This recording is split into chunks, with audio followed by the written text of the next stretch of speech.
Hello అండి అందరికీ. ఈరోజు మన గార్డెన్లో కొద్దిగా ఆవు పేడ ఇంకా ఎర్రమట్టి ఇవన్నీ నేను ఎలా కలుపుతాననేది ఇప్పుడు చూపిస్తాను. నేను క్యాన్తో నింపుతున్నాను కదా, అది వచ్చేసి ఎర్రమట్టి అండి.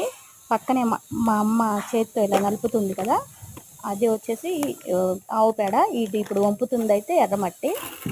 ఇది కూడా కొద్దిగా ఆవు పేడ మట్టి కలిపేసి వేసాము. అంటే ఆవు పేడ ఎక్కువ, మట్టి తక్కువ ఉంది కాబట్టి మళ్ళీ ఒకసారి అవన్నీ బాగా కలిపేసి అన్ని క్యాన్లోకి ఎత్తేస్తాను.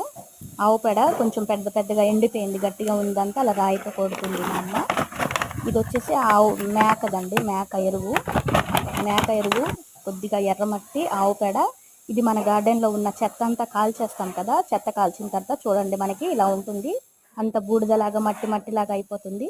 అది కూడా ఇందులో కలిపేసి శుభ్రంగా ఇవన్నీ కలుపుకొని మనం క్యాన్లోకి ఎత్తేసి ఒక వారం రోజులు వదిలేసి మొక్కలు నాటుకోవచ్చు. Thank you.